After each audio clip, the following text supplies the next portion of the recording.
Primeira aos Tessalonicenses, capítulo 1, vamos ler os versículos de 6 ao 10. Eu convido os que podem a se porem de pé, por favor.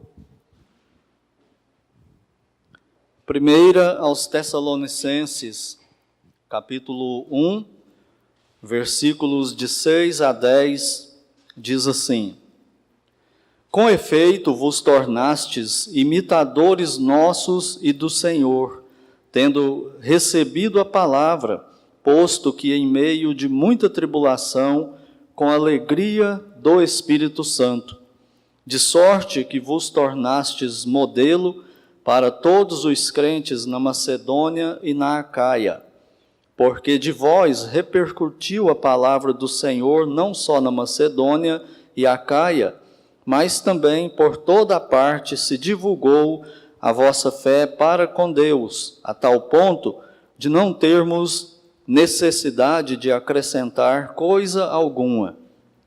Pois eles mesmos, no tocante a nós, proclamam que repercussão teve o nosso ingresso no vosso meio, e como, deixando os ídolos, vos convertestes a Deus, para servirdes o Deus vivo e verdadeiro, e para aguardares do céu o seu Filho, a quem ele ressuscitou dentre os mortos, Jesus, que nos livra da ira vindoura. Oremos. Senhor, nosso Deus, nosso amado Pai Celeste, é no nome santo do Senhor Jesus que entramos na Tua presença, em oração, mais uma vez nesta noite, neste culto, pedindo agora que o Senhor abençoe e aplique a Tua palavra na direção e no poder do Teu Espírito Santo, comunique-se conosco, Senhor, através dela nesta noite, realize a Tua vontade, para a Tua honra, para a Tua glória e para o nosso bem. É a nossa oração no nome santo do Senhor Jesus Cristo. Amém. Podeis sentar-se? Nós já vimos então que após saudar a igreja, Paulo informa que a equipe missionária orava por eles, e orava sempre. E essa oração era uma oração de gratidão a Deus pelas virtudes que a igreja de Tessalônica evidenciava. Então, as características de uma igreja fiel e saudável. Nós vimos 4 dessas características, dos versículos 2 até o versículo 5. Fé operante, amor abnegado, firme esperança e evidência da eleição deles. Então vamos continuar vendo essas características, que são, de fato, resultados práticos das características anteriores. Essas que eu acabei de mencionar vão produzir essas outras que nós vamos ver agora. Então a igreja em Tessalônica, ela manifestava também uma imitadora perfeita. E ele fala disso no versículo 6. Vamos reler. Com efeito, vos tornastes imitadores nossos e do Senhor, tendo recebido a palavra, posto que em meio de muita tribulação, com alegria no Espírito Santo. Note aí então essa palavra que ele usa, bem no começo aí, quando ele fala com efeito. O que significa isso? Que eles agora vão ter uma nova atitude, por causa daquelas outras coisas. Essas coisas que ele vai citar agora são o efeito das coisas anteriores. E aí ele fala que a igreja se tornou, essa palavra tornastes aí, que o apóstolo Paulo usou, aliás, Deus usou, através do apóstolo Paulo, é da onde vem a nossa palavra guinada, o verbo guinar. Às vezes a pessoa fala assim, tem alguém doente, bem enfermo, e a pessoa vai comentar sobre o enfermo, ele diz, olha, ele vinha bastante mal, mas a partir de ontem ele deu uma guinada na saúde e está melhorando de uma forma fantástica. Então essa guinada significa uma mudança radical e positiva. Essa guinada, é sempre para cima. É como dar uma cabeçada, né? Um animal dando uma cabeçada. Então essa palavra aí, vos tornastes, ou seja, a partir da conversão dos irmãos lá de Tessalônica, eles tiveram uma mudança radical na vida deles, no comportamento deles. E eles então se tornam imitadores. Essa também é uma palavra bastante interessante, significa de onde vem também, todos aqui acho que sabem, né, que o nosso português ele veio do latim e do grego. Por isso que tem muita semelhança, né, o português com o grego. E não é tão difícil de estudar quando você tem bons professores, obviamente, né? Então é da onde vem a nossa palavra mimetismo. O que é o mimetismo? É aquela capacidade que alguns animais têm de ficar igual ao ambiente. Por exemplo, o camaleão. Se ele estiver num lugar marrom, ele fica marrom. Se ele estiver numa folhagem verde, ele fica verde também. Então ele fica igual. Então é essa palavra que Deus está usando para falar da mudança deles. E por que eles vão mudar? Por causa de quem eles estavam imitando. Quem que eles estavam imitando? Diz aí o apóstolo Paulo e a equipe missionária. Eles imitavam em quê? Em tudo. Eles conviveram com o apóstolo Paulo e com a equipe missionária muito pouco tempo, talvez 3 semanas, alguns acham que foram mais dias, né, que ele esteve lá, mas que nós temos lá em Atos 17, são 3 sábados, por 3 sábados, 3 semanas. Então, naquela pouca convivência, o impacto foi tão grande da equipe missionária na vida deles, na conversão deles, que eles começaram a imitar a equipe. Eles imitavam o modo de falar do apóstolo Paulo, não imitando o sotaque, coisa assim, mas a postura da conversa. Na cidade, vocês lembram, uma cidade idólatra, uma cidade totalmente pagã, imoral, violenta, e eles então têm uma mudança radical, imitando Paulo e imitando a equipe missionária. Eles mudam também, começam a imitar a equipe missionária na ética deles, ou seja, no comportamento, de forma geral. Aquele comportamento que é tão natural do ímpio, eles abandonaram. Qual é o comportamento? Mentir para se dar bem, ou para se safar de alguma coisa, ser desonesto em muitas coisas, falar uma coisa e não cumprir. Isso é normal, descumprir leis para se beneficiar. Eles se comportavam assim, como o incrédulo se comporta. Ele cobra a perfeição de todo mundo, mas ele não. Então eles eram desse jeito também. E eles abandonaram esse tipo de coisa, aquelas imoralidades absurdas que haviam na cultura greco-romana, eles abandonaram também, tudo isso. E eles mudaram também na teologia. Eles abandonaram a idolatria deles e seguiram o Deus verdadeiro. Então, em tudo isso, na moral, eles mudam também. E a outra pessoa que eles imitam é o Senhor Jesus. Ele não fala aí, imitadores nossos e do Senhor. Precisa comentar, imitar Cristo. Esse é o mandamento para todo crente. A nossa missão, o nosso alvo é imitar o Senhor Jesus Cristo, o perfeito. Então eles viram essa imitação na vida de Paulo e agora eles imitavam Cristo. Eles nunca conheceram Cristo pessoalmente. Nós também não. E eles não tinham a palavra de Deus, os evangelhos, Atos, como nós temos. O que eles viram então? Só os crentes da época deles e a conversa deles, a pregação verbal deles. E isso foi suficiente para Deus usar e impactar a vida deles nessa mudança totalmente radical. E foi uma guinada e tanto. Eles começaram a praticar na cidade o que o Senhor Jesus Cristo fala lá em Mateus 5,16. Assim, brilhe também a vossa luz diante dos homens, para que vejam o comportamento de vocês, as suas obras, e glorifiquem o Pai que está no céu. Pastor Hernandes Dias Lopes, comentando isso aqui, ele fala o seguinte, ele crê que a razão pela qual Deus colocou vos tornastes imitadores nossos e do Senhor, não foi, por que não foi o contrário? Imitadores do Senhor e nosso. Não devia ser a lógica? Mas ele diz que crer, que é por causa desse mandamento. O jeito que Deus vai ver, aliás, o jeito que as pessoas vão ver Deus, é na vida dos crentes, é na vida da igreja, lá no seu dia a dia, na sua rotina.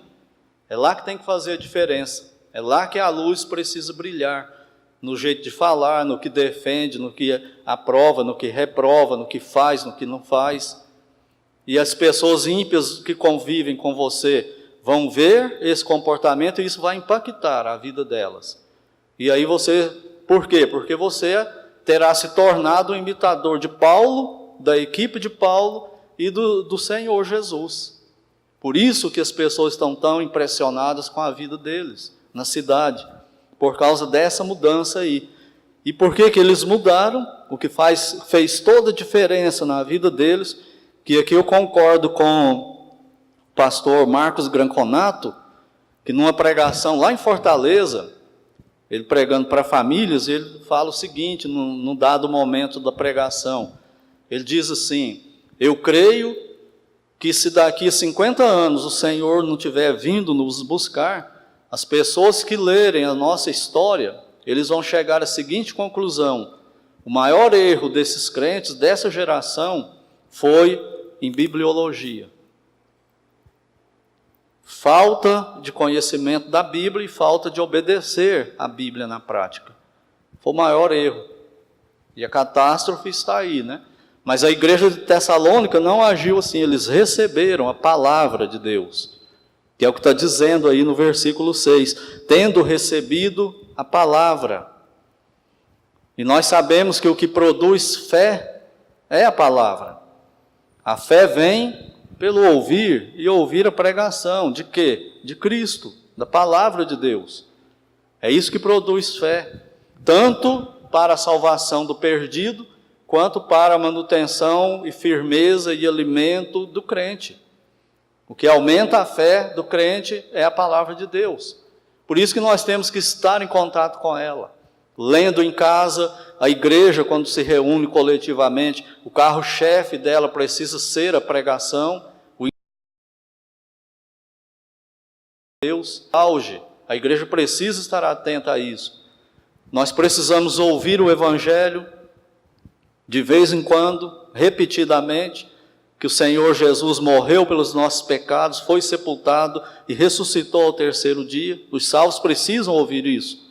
Por que foi instituída a ceia do Senhor? Para nos lembrar disso. E todas as outras verdades do Evangelho que nos mantêm firmes, depende da palavra de Deus. Não depende de música, não depende de festa, não depende de comilança, não depende de nada disso. O incrédulo que visitar uma igreja local, ele nunca vai se converter por causa de comida, por causa de teatro, ele vai se converter por causa da pregação. É o que o Espírito Santo vai usar na pregação. Essas outras coisas ajudam para a pessoa ficar mais amistosa. Mas em relação a algum efeito espiritual, não acontece nada nele. É a pregação que Deus vai usar. E a igreja de Tessalônica recebeu a palavra, praticou a palavra e teve essa guinada de vida aí impressionante. E ainda no versículo 6, além de ser uma igreja imitadora perfeita, ela expressava a alegria do Espírito Santo. Olha o final do versículo 6. Em meio de muita tribulação, com alegria do Espírito Santo. Não é interessante isso? Que um grupo de crentes em meio a tribulações, e ele diz aí, em meio de muita tribulação, eles evidenciavam alegria. Será que esse era um povo masoquista? Eram os crentes masoquistas que tinham prazer no sofrimento? Claro que não é. Então o que significa isso? O crente se manter alegre mesmo no meio de muita tribulação. E nós já vimos que tribulações eram essas. Eles eram perseguidos, eles recebiam oposição da cidade, mas se mantinham fiéis ao Senhor e alegres no Espírito Santo. Poucas vezes na Bíblia, alegria significa diversão. Na maioria das vezes que essa palavra aparece, ela significa satisfação e contentamento. É esse estado, o estado de alma que vai aquietar a nossa vida, é contentamento e também satisfação. Agora, satisfação em quê? Essa alegria que eles estão falando aqui, que a igreja de Tessalônica praticava, é a alegria que o mesmo Paulo fala em Filipenses. O versículo bem conhecido, Filipenses 4:4. Alegrai-vos no Senhor. Outra vez digo, alegrai-vos. Depois, a partir do versículo, se não me engano, 10 em diante, ele vai falar que ele aprendeu a viver contente, satisfeito, alegre, em qualquer circunstância. Ele podia estar passando fome, não ter onde morar, ele ia permanecer fiel ao Senhor. Como ele poderia estar ganhando muito dinheiro e morar numa mansão, ele também seria fiel ao Senhor. Se ele estivesse com bastante enfermidade, sofrendo dores horríveis, como ele fala do espinho na carne, como se estivesse sendo empalado, ele ainda estaria fiel ao Senhor como esteve. E se ele estivesse nadando em saúde, ele também ia continuar fiel ao Senhor, porque ele estava feliz no Senhor. É a felicidade, a alegria que a igreja de Tessalônica expressava também. Mas infelizmente hoje não tem sido muito assim. Muitos evangélicos hoje colocam essa alegria, essa felicidade nas circunstâncias ou em algumas coisas. Por exemplo, na família dele. Então, se na família dele todos os membros estiverem bem financeiramente, não estiver ninguém tendo doença complicada ou problemas sérios enfrentando na vida, eles são felizes. Se alguém da família não tiver do jeito que ele quer, pronto, a alegria foi embora. Outros colocam essa alegria no trabalho, no salário que recebe. Enquanto estiver recebendo isso, está tudo bem. Quando ele perde o trabalho, ele perde a alegria também. Por quê? Porque não é a alegria do Espírito Santo. É a alegria carnal, é a alegria mundana, é a alegria em coisa que passa. E quando essa coisa passa, a alegria vai embora junto também. Ou outras situações, né? No cônjuge, quando o cônjuge está falando e agindo exatamente igual a pessoa espera, ele está bem. Quando o cônjuge faz ou fala qualquer coisa que é contra ele, ou que ele reprova, a alegria dele vai embora também.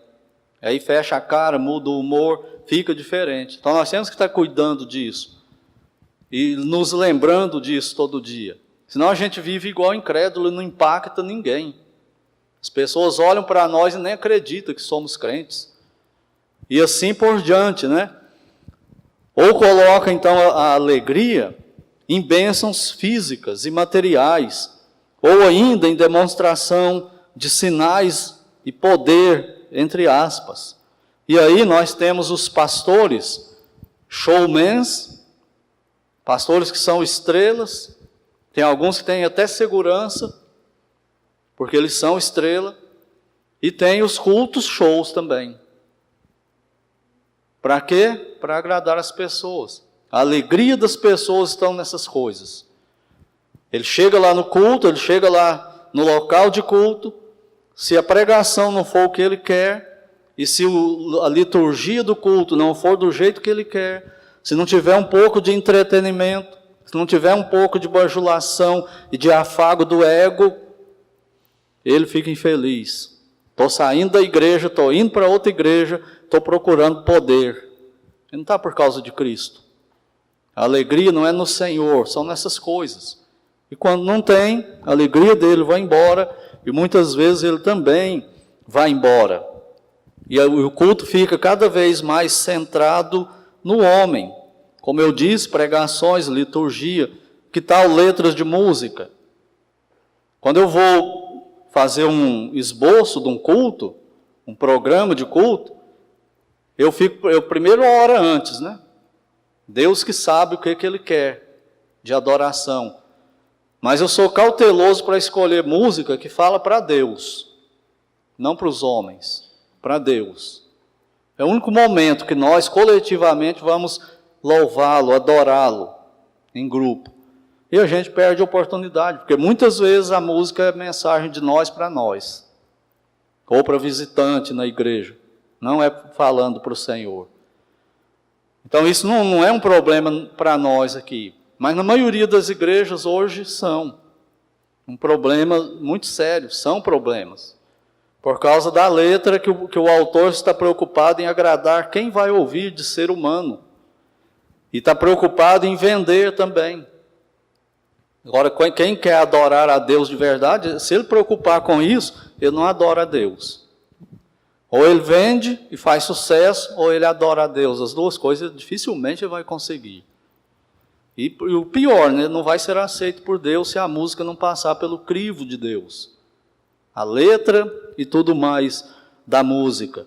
E aí, as igrejas, por causa dessa postura humanista, a alegria não está no Senhor, a alegria não é fruto do Espírito, a igreja se torna vítima de ventos de doutrinas.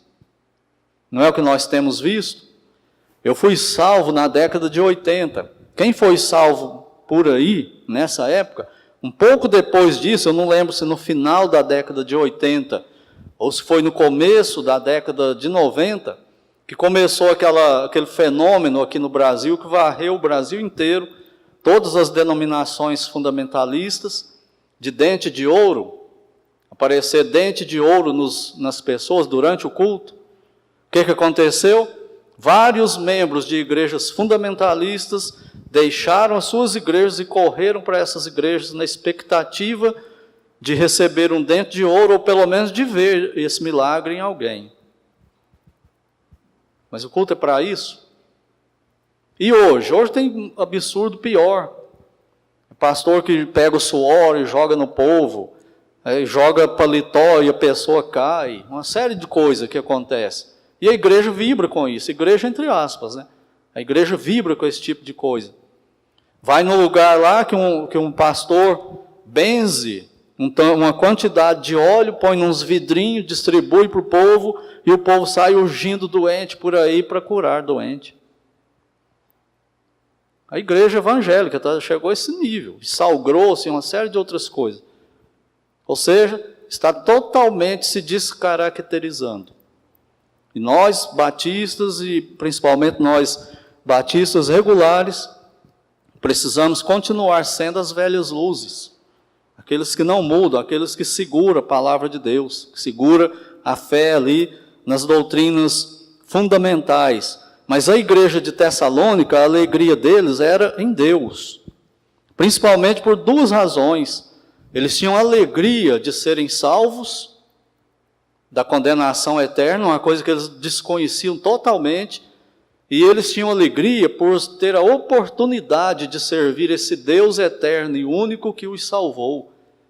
E deu o privilégio para eles serem servos dele enquanto eles estivessem aqui na terra. Essa era a alegria deles. E aí podia perseguir, prender, matar a esposa para o marido negar Cristo, ele não negava, ou vice-versa. Matar o filho para os pais negar Cristo, eles não negavam. Matar os pais para os filhos negar Cristo, não negavam. Prender, torturar, podia fazer o que fosse, a alegria deles não estava nisso. Sofriam, claro que sofriam. Mas a alegria inabalável, cheia de glória, indizível, permanecia lá neles. E se nós virmos Deus desse jeito também, nós vamos ser assim. E que Deus nos ajude, né, para nós sermos assim. Então, gente, essa alegria que fala aí no fim do versículo 6, com a alegria do Espírito Santo, é uma alegria sobrenatural. Ela não pode ser imitada. Ela não pode ser fabricada por nós. Ela é uma alegria sobrenatural produzida pelo Deus Espírito Santo. Sem isso, a pessoa não tem essa alegria. Vai ser mesmo nas circunstâncias e nas pessoas. E aí, ele vai ficar mal, porque essas coisas ele não vai ter como controlar, para ser tudo do jeito que ele quer, do jeito que ele espera. E aí ele vai ser a pessoa sem alegria, amarga, e vai partir para o pecado também.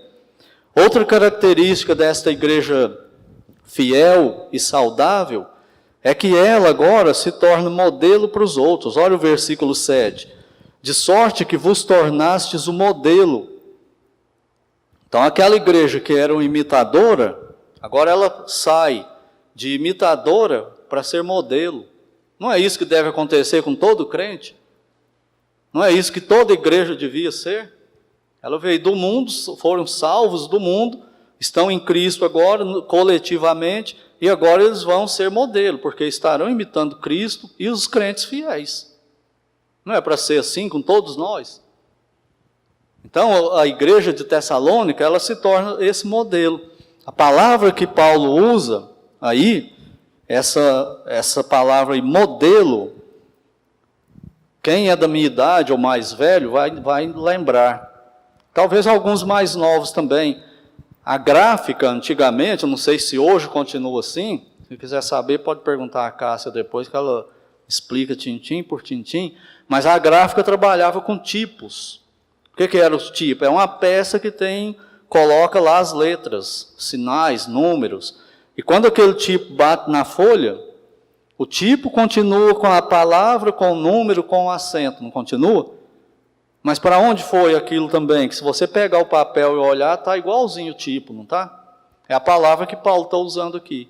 Outra coisa que ilustra isso é a máquina de datilografia. Você batia o dedo lá na tecla, tinha um tipo na ponta lá da peça que batia no papel com aquela fitinha de carbono e imprimia o que estava no tipo no papel. A igreja continuava na essência dela, mas ela passava isso para as outras pessoas sem perder isso. É o que Paulo está dizendo aqui. A igreja de Tessalônica era modelo, tipos de Deus. Onde ela batia, onde cada membro batia, ele marcava. O que é isso? O nosso convívio na sociedade. Não é exatamente isso que Cristo falou? Brilha a vossa luz, para que os homens, vendo a sua vida, glorifiquem o meu Pai? Se não ver isso, não vai glorificar a Deus. Se não ver isso em nós. Então isso aí são os efeitos da conversão. De imitar Paulo e a equipe missionária e de imitar o Senhor. Então agora a igreja que era imitadora dos crentes e de Cristo, ela se torna tipo, ela se torna modelo, ela se torna o exemplo. E agora vem aí os dois pontos, né? Um ponto negativo, aliás, positivo, e um ponto negativo, que é o Evangelho, o que o Evangelho produz. Diz aí no versículo 8, que a palavra de Deus, através da igreja da Macedônia, repercutiu em todo lugar. E eles, no versículo 9, deixaram os ídolos e se converteram a Deus. Esse deixar os ídolos é o efeito negativo do Evangelho. Negativo por quê? Porque a pessoa tem que perder algumas coisas. Não sei se aconteceu com você, mas quando eu fui salvo, muitas coisas eu tive que perder. Jogar vários discos fora, jogar várias roupas fora, imagens de santos e coisas assim. Aconteceu com você? É o que Paulo está falando que aconteceu com eles. Eles deixaram os ídolos. E lembrem-se, eles viviam em Tessalônica, cidade grega. A cidade de Tessalônica estava a 80 quilômetros de Atenas. E de Tessalônica é possível ver o Monte Olympus. O que é o Monte Olympus? É onde eles acreditam que mora Zeus com todos os deuses da mitologia grega. Então eles acreditavam que quando a terra tremia, porque o Monte Olimpo tremia lá, porque Zeus balançava aquela cabeleira dele. Então eles tinham imagem de Zeus, tinham imagem de Hércules, tinham imagem de todos esses deuses aí. Tudo falso. E a vida deles era conforme a vida desses deuses. Vocês já viram como que o incrédulo, eles têm mais fidelidade na religião pagã deles do que muitas vezes o crente na sua religião verdadeira, na sua vida verdadeira com Cristo? Vocês já viram como que leis mudam por causa de seitas? Por exemplo, fazer eleição antigamente, votar no Brasil era domingo. Por que mudou? Aliás, era sábado. Por que mudou para o domingo? Por causa de uma religião. Os membros não votam no sábado, porque eles não votam mesmo. E a Constituição fala o quê? Que o Estado é laico. O Estado não pode mandar na fé do brasileiro. Então o Brasil tem que mudar a lei. E mudaram. E várias outras coisas. Porque eles praticam. Dizem que o muçulmano, eu nunca convivi fisicamente com um muçulmano, mas dizem que o muçulmano, praticante mesmo, em qualquer lugar do mundo que ele estiver, quando dá as horas certas, conforme o Alcorão manda, ele se ajoelha onde ele estiver e ele se prostra e faz aquele sinal de reverência para a direção da cidade de Meca. A roupa que ele veste é igual ao Alcorão manda. A comida que ele come é igual ao Alcorão manda. E ele segue à risca. Não está nem aí com o que o povo vai falar dele. Não se preocupa. E muitas vezes o crente se deixa levar pela pressão e muda. E não permanece fiel ao Senhor. Mas a igreja de Tessalônica não. Eles deixaram os ídolos. Por isso que eles eram perseguidos. Isso tinha uma implicação muito forte na época deles. Mas tem um efeito positivo. Por que eles deixaram os ídolos? Para servir o Deus vivo. É o efeito positivo do Evangelho. Eles vão se tornar agora servos do Deus verdadeiro, que eles não tinham ideia que existia, e que os amou, que foi no encalço deles, lá no meio daquele paganismo, daquela imoralidade, daquela violência, daquela desonestidade toda que eles viviam, aquela inimizade total contra Deus. Os deuses deles, esses deuses falsos aí, se fosse romano, grego ou qualquer outro, eles nada mais são do que a divinização de um ser humano. São vingativos, são rancorosos, são maus, são trapaceiros, são desonestos, mentem. Eles nada mais são do que um ser humano divinizado pelo próprio ser humano. A hora que eles veem o Deus verdadeiro, não tem como não se render a Ele. Puxa vida, Ele é Deus, Criador do céu e da terra, e Ele veio atrás de mim, Ele me amou. Ele enviou o Filho dEle para morrer na cruz por mim, que é Deus também, a segunda pessoa da Trindade. Como não ficar maravilhado com esse Deus? Como não se quedar todo para Ele? Foi o que aconteceu com eles. Então eles abandonaram todos aqueles ídolos dele, toda aquela vida errada, e se atiraram mesmo para Deus. Eles não estavam brincando, não, quando eles fizeram isso. Não foi uma decisão tal dia que eles fizeram. Na prática, teve esse dia. Mas eles não fiavam só nessa decisão verbal. Era uma coisa prática mesmo, de verdade, que qualquer um que olhava e convivia com essa pessoa, via, essa pessoa é diferente, essa pessoa é cristã mesmo. Essa pessoa imita Cristo mesmo, de verdade, ela não está brincando, não. Ela não é só religiosa de ir no culto quarta-feira e domingo e olhe lá. Ela não é esse tipo de pessoa, não. Ela está impregnada mesmo, Cristo, e aonde ela toca, onde ela passa, ela marca. Assim que era a igreja em Tessalônica, modelo para as outras igrejas. Agora, a penúltima característica dessa igreja fiel e saudável é que ela tinha um amor, visão e espírito missionário. Versículos 8 e 9. Se você ler aí, você vai ver, fala que eles marcaram essas regiões aí, ó. Porque de vós repercutiu a palavra do Senhor, não só na Macedônia e Acaia, mas também por toda a parte se divulgou a vossa fé para com Deus, a tal ponto de não termos necessidade de acrescentar coisa alguma. Já imaginou o apóstolo Paulo escrevendo uma carta para a nossa igreja e falando isso aqui? Olha, irmãos, pelo que eu tenho ouvido da Igreja Batista Regular do Calvário, não preciso escrever nada para orientar, vocês estão fazendo tudo certo. E consertar só alguns erros de visão de coisa, como arrebatamento, por exemplo, mas vocês estão imitando Cristo de verdade. E vocês estão indo além das fronteiras de vocês. Estão indo? Não, eles foram além das fronteiras. Essa igreja aqui não tinha nem um ano de vida.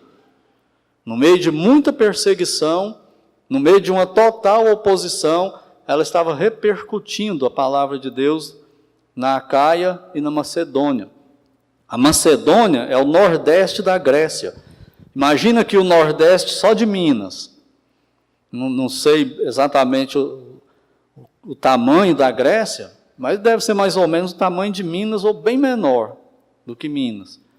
Então imagina o nordeste de Minas. Quase não tem igrejas fundamentalistas. E a Macedônia, o sul de Minas, também quase não tem igreja fundamentalista, igreja batista fundamentalista.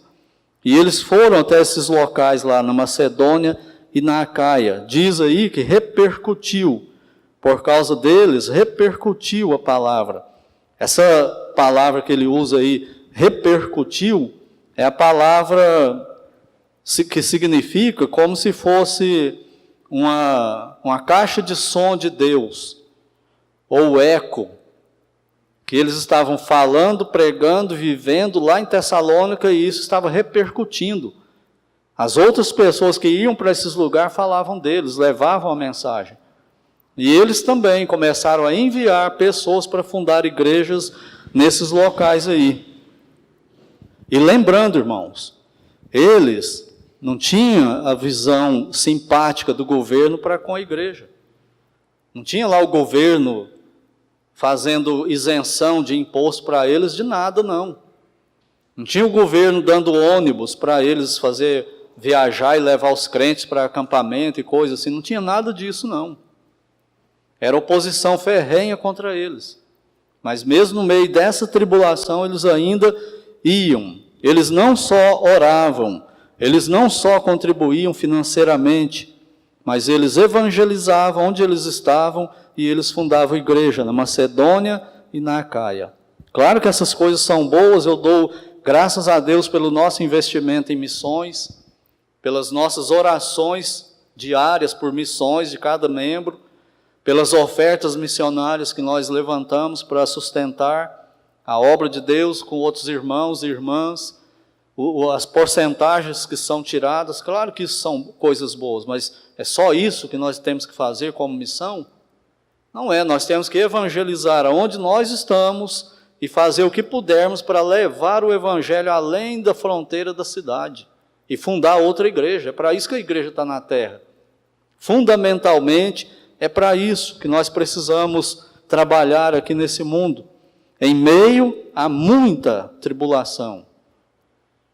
Esse negócio, eu não tenho tempo, eu não posso, o meu trabalho não permite, os meus estudos, para eles isso não existia. Vocês acham que eles não tinham também? Que trabalhar, que estudar, que se virar nas dificuldades deles pela sobrevivência? Claro que eles tinham. Mas o que fazia diferença era o vislumbre que eles tiveram de Deus. O Pai, o Filho e o Espírito Santo agindo em favor deles na salvação. Isso era o que cativava eles. Isso era maior do que qualquer outra coisa, e isso motivava mais do que qualquer outra coisa. E a igreja, então, não tinha como ela não ter amor, visão e espírito missionário.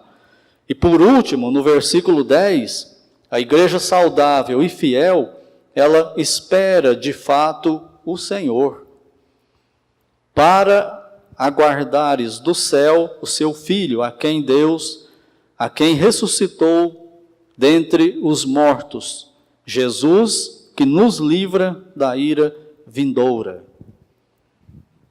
Eles viviam sob perseguição, mas o que eles esperavam? Muitas vezes nas nossas conversas, e isso é legítimo, mas eu só quero aqui mostrar o outro ponto. Nós estamos vivendo uma crise, não estamos aqui no Brasil, acho que no mundo inteiro. Não viajei por aí no mundo, mas eu vejo falar que na maior parte do mundo está em crise financeira, moral, política, todo tipo de crise. E o que é a expectativa da maioria? Para a situação mudar para melhor, não é? Ou seja, muitos crentes estão esperando que políticos mudem a situação. Não estão esperando o Senhor. Estão esperando a coisa mudar. Ganhar mais dinheiro, arrumar emprego melhor, e assim por diante. Isso não é errado, não é pecado isso, mas a questão é, será que nós esperamos o Senhor todo dia? Viver como se Ele fosse voltar? Qual é a sua maior ansiedade? É para o Brasil voltar às boas, financeiramente, politicamente, moralmente, todas as áreas? Ou é para o Senhor voltar e buscar a igreja? A conversa mostra. As nossas posições nas nossas conversas falam por nós. A nossa esperança muitas vezes está muito mais nessas coisas. E isso era característica da igreja primitiva desde Jerusalém. Quando eles estavam reunidos lá, os apóstolos presos, qual era a oração deles? Senhor, nos dê ousadia para pregarmos a Tua palavra, enquanto os povos se levantam contra nós e contra o Senhor. Nos dê ousadia para continuarmos. Essa era a expectativa deles. Servir ao Senhor estava acima de qualquer outra coisa, em qualquer área da vida deles. E essa esperança, nós vamos ver isso mais na frente lá, aquele negócio deles esperar tanto Cristo voltar que parava de trabalhar, alguns, eles esperavam essa vinda de Cristo antes do arrebatamento, aliás, antes da tribulação. O arrebatamento antes da tribulação. Aqui diz que eles esperavam o Senhor e não circunstâncias melhores, que nos livra da ira vindoura. Essa questão do arrebatamento existe em posições diferentes. E cada grupo sabe defender bem essa posição. Mas a Bíblia diz que o Espírito Santo nos guiará em toda a verdade, não é? Então, como que o Espírito Santo pode guiar um crente para crer e pregar que o arrebatamento vai ser antes da tribulação? E o mesmo Espírito Santo vai guiar um outro grupo de crentes e levar eles à convicção de que o arrebatamento vai ser depois da tribulação ou no meio. Já que o Espírito Santo faz isso? O Espírito Santo pode guiar um grupo de crentes para crer e pregar e ficar convencido de que os dons sinais estão acontecendo hoje. E guiar um outro grupo para que não creia nisso? Eu creio que não. Então qual é a resposta para isso? Tem um grupo errado. Então tem grupo que crê que o arrebatamento vai ser no meio da tribulação e outros que o arrebatamento vai ser depois da tribulação. Tem grupo que acha que o milênio de Cristo, os 1000 anos de Cristo reinando na terra, não são literais, é um símbolo, é simbólico isso. Mas eu creio, como batista e batista regular, eu creio que o arrebatamento será antes da tribulação e não depois. E esse aqui é um versículo. Eu concordo com o pastor Antônio Neto, que diz o seguinte, esse não é o melhor texto, mas é um bom texto para defender isso. Por quê? Porque diz aqui que Cristo nos livra da ira vindoura. Ele ensina que essa palavra livra aí, no original, é resgate. É um resgate onde a pessoa vem e resgata a outra pessoa. Por exemplo, prisioneiros de guerra.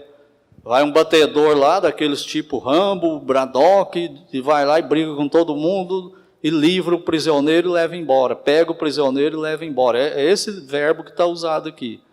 Resgate. Cristo vai nos resgatar da ira vindoura. Quando que é essa ira vindoura de Deus na terra? Vem as diferenças de novo. Uns creem que está falando da eternidade, o inferno. Mas eu creio que a ira de Deus começa a ser derramada, ela vai vir quando começar a tribulação. E aí ela vai até o dia do juízo final e o inferno. E o crente vai ficar livre dessa ira.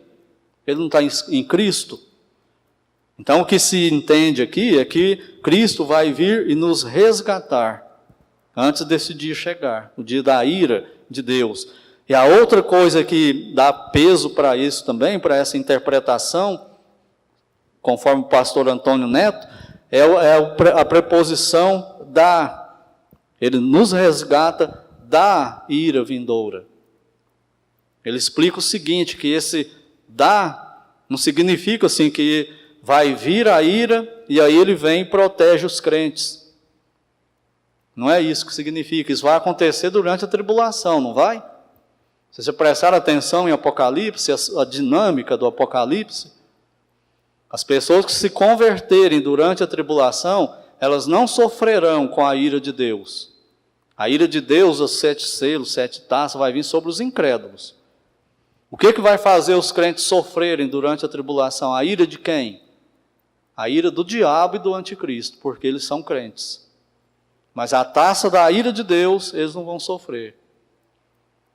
Então não é esse que está falando aqui, esse tipo de proteção nos livros da ira vindoura, não é esse tipo de proteção no meio da ira, mas seria, ele vai vir antes de derramar a ira e vai resgatar o seu povo, e o crente não vai passar pela ira de Deus, nem na tribulação, nem no inferno, nem nunca mais. Ele está livre da ira de Deus. Isso motivava também a igreja, e fazia a igreja ser diferente. Será que nós hoje acreditamos mesmo que o arrebatamento é antes da tribulação? Muitos crentes hoje estão esperando sinais. Qual sinal que vai ter da vinda de Cristo? Aconteceu isso. Não tem sinal nenhum para a vinda de Cristo, para o arrebatamento. Ele vai vir e vai arrebatar a igreja. A hora que Deus marcou, vai acontecer. Mas se o crente viver esperando isso, fala a verdade. Vamos pegar aí uma quarta-feira, que como disse o pastor Fábio ontem aqui, é o termômetro da igreja, não é o culto de oração? Você acha que um crente que não tem um motivo muito justo, na quarta-feira, esperando Cristo voltar para arrebatar ele fica em casa? Domingo de manhã, ele fica em casa? Domingo à noite, ou qualquer outro culto, ou qualquer outra atividade espiritual. Você acha que ele ficaria sem ler a Bíblia 2, 3 dias? Esperando mesmo que Cristo vai vir buscar ele qualquer hora? Eu penso que não, eu penso que isso muda a vida do crente. A esperança da vinda de Cristo. Ficar ansiando por ele. Como Davi fala, como a corça suspira pelas águas. Assim minha alma suspira pelo Senhor. Nessa expectativa, assim. Estou morrendo de sede, eu quero encontrar ele, que ele vai me saciar. É o que Paulo disse. É muito melhor estar com Cristo. Não é estar no céu, é estar com Cristo. Os céus são consequências de Cristo. E Cristo é Deus. O céu não é Deus. Cristo é Deus. Então que nós sejamos como a igreja de Tessalônica. Que Deus nos ajude a imitar esta igreja e imitar o Senhor Jesus Cristo. E crentes fiéis. Como ele fala aí no versículo 6. Com efeito vos tornastes imitadores nossos e do Senhor, tendo recebido a palavra, posto que em meio de muita tribulação, com alegria do Espírito Santo. Irmãos e irmãs, é isso que faz a diferença. Se não tivermos isso, nós só somos religiosos. Como qualquer outro religioso de qualquer outra religião. Mais nada além disso. Então que Deus nos ajude a imitarmos esta igreja nessas 9 características que nós vimos aí no capítulo 1. E depois nós entraremos no capítulo 2. Nós vamos encerrar o culto hoje à noite vendo um vídeo. A Associação de Igrejas Batistas Regulares decidiu um tempo atrás aí que o 3º domingo de novembro é o domingo que se comemora o Dia do Batista Regular. Mas o que é um batista regular? Então nós vamos assistir um vídeo agora explicando isso. E vamos ver a importância que é ser um batista e um batista regular. E assim que terminar o vídeo, o nosso culto estará encerrado, após a sua oração silenciosa.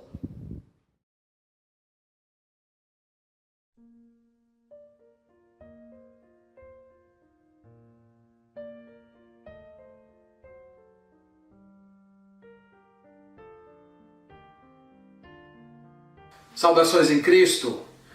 Em sua última assembleia, a Associação das Igrejas Batistas Regulares do Brasil optou pela criação do Dia do Batista Regular. Essa data é uma data muito importante e ela tem como propósito nos agregar, lembrar a nossa doutrina, lembrar a nossa história, ponderar a respeito dos valores que nos organizam como grupo e tem nos unido ao longo dos anos aqui no Brasil. E como parte dessa comemoração, a nossa Assembleia, a diretoria, decidiu pela criação de um vídeo promocional, em que nós olhamos um pouco a nossa história. Então eu convido você a participar conosco dessa caminhada, observando a história do movimento batista regular e a maneira pela qual Deus tem nos guiado ao longo desses anos. Que Deus te abençoe.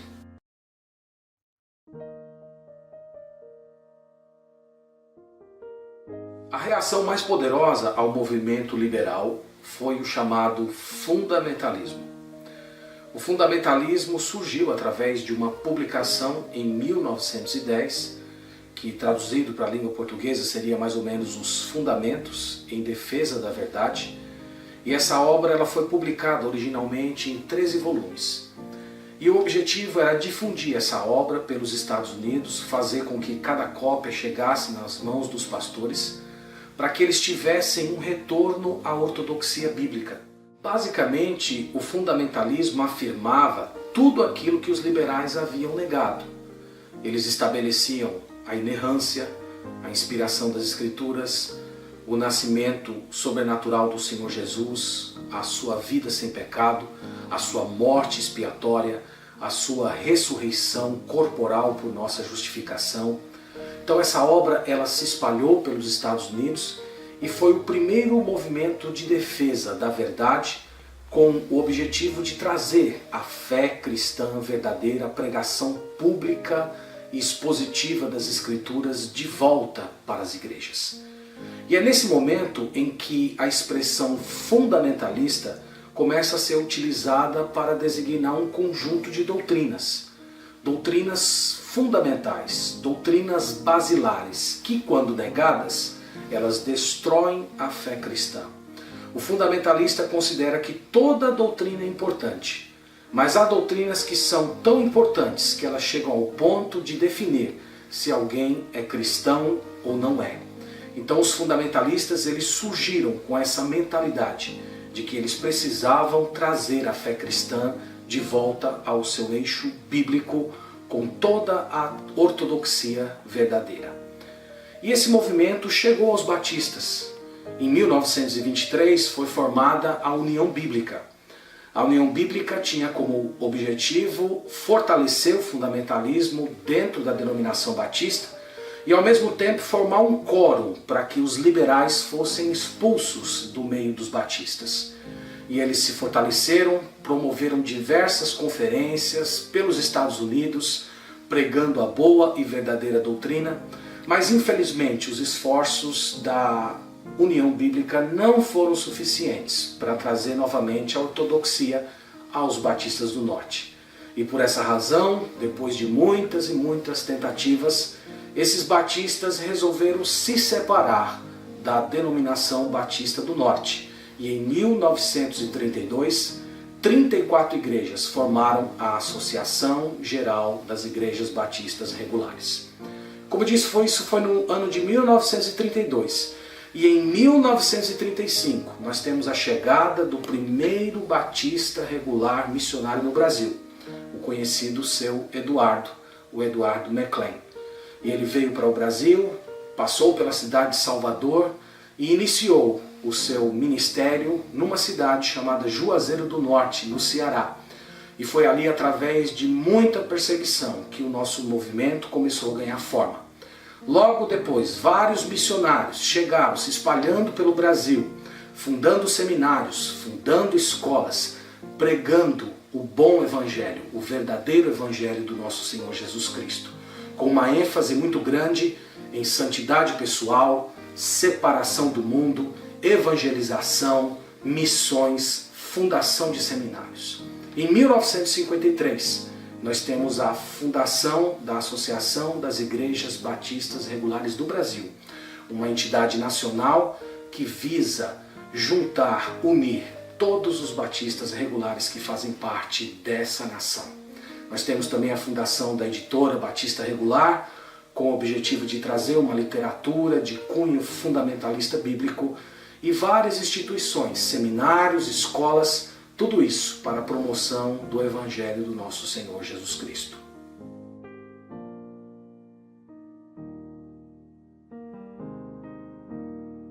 Talvez nesse ponto seja importante a gente responder a seguinte questão: o que significa ser batista regular? Então eu quero dividir a minha resposta em duas partes. Antes de qualquer coisa, nós somos batistas. Os batistas são um grupo, eles são um povo. Os batistas não têm um fundador, eles sempre foram uma comunidade. Ela aparece organizada no século XVI, na Inglaterra, e ela é diferente das igrejas da Reforma. A entidade batista defende o batismo por imersão, o batismo apenas de crentes, a igreja composta de pessoas regeneradas, a igreja como uma comunidade local, não estatal. Isso inclui a separação de igreja e Estado, a liberdade de filosofia e uma visão bíblica da ceia do Senhor e do batismo como elementos simbólicos e não sacramentais, como afirmaram os reformadores. Então, antes de tudo, nós somos batistas. Os batistas sempre defenderam isso. Essa é a nossa teologia. Mas também nós somos regulares. E essa palavra é uma palavra muito mal compreendida. A palavra regular significa conforme a regra. E a regra se refere às Sagradas Escrituras. Nós somos apegados às Escrituras. E quando falamos isso, nós estamos dizendo, em primeiro lugar, que nós não somos liberais. Nós cremos na inspiração, na inerrância, no nascimento do Senhor Jesus Cristo como algo sobrenatural na sua vida, na sua morte, na sua ressurreição pelos nossos pecados. Nós cremos na separação do mundo, de tudo aquilo que desagrada ao Senhor. Nós mantemos os elementos comuns da igreja, o culto simples, centrado na pessoa de Cristo, com ênfase na pregação. Isso tem caracterizado a identidade dos batistas regulares ao longo dessas décadas. Mas além disso, ser regular significa ser fundamentalista. Ser fundamentalista significa sustentar os fundamentos. Significa abraçar com toda a nossa força aquelas doutrinas que são vitais para a fé cristã. Nós cremos na Sagrada Escritura como inspirada, nós cremos na revelação de Deus, nós cremos no sobrenatural, nós cremos que Jesus Cristo veio a esse mundo, que Ele nasceu de uma virgem, que Ele viveu sem cometer nenhum pecado, que Ele morreu uma morte substitutiva, que Ele ressuscitou por nossa justificação. E os regulares sempre defenderam, eles sempre pregaram o Evangelho do nosso Senhor Jesus Cristo. Os regulares têm sido marcados por uma ênfase na santificação, na separação do mundo, de tudo aquilo que insulta a majestade do nosso Senhor. E esse é o objetivo da Associação das Igrejas Batistas Regulares do Brasil. Congregar o nosso povo, juntar o nosso grupo. Antes de tudo, vamos agradecer a Deus pela nossa existência, por quem somos, por tudo que recebemos, por aqueles que vieram, que colocaram os fundamentos dos quais nós estamos construindo hoje. Vamos lembrar também que nós somos um povo, que nós precisamos estar unidos, que precisamos nos aproximar, interagir, juntar esforços para evangelizar, formar obreiros, fazer missões nacionais, internacionais. Nós podemos fazer muito pela causa do Evangelho. Há muitos modos pelos quais nós podemos glorificar o nome do nosso Deus sendo batistas regulares. Eu também estimulo você a olhar mais a nossa doutrina, conhecer um pouco a nossa história, ler os distintivos dos batistas regulares, ler o livro Que Povo é Esse? História dos Batistas Regulares do Brasil. E eu tenho certeza que através de toda essa união, desse conhecimento, nós vamos crescer na graça do Senhor. E Deus, do alto dos céus, vai olhar para o nosso grupo e Ele vai nos abençoar, Ele vai se alegrar ao nos ver como povo unido, santo e justo na sua presença. Que Deus te abençoe, até a próxima, e que Deus nos abençoe como Grupo Batista Regular.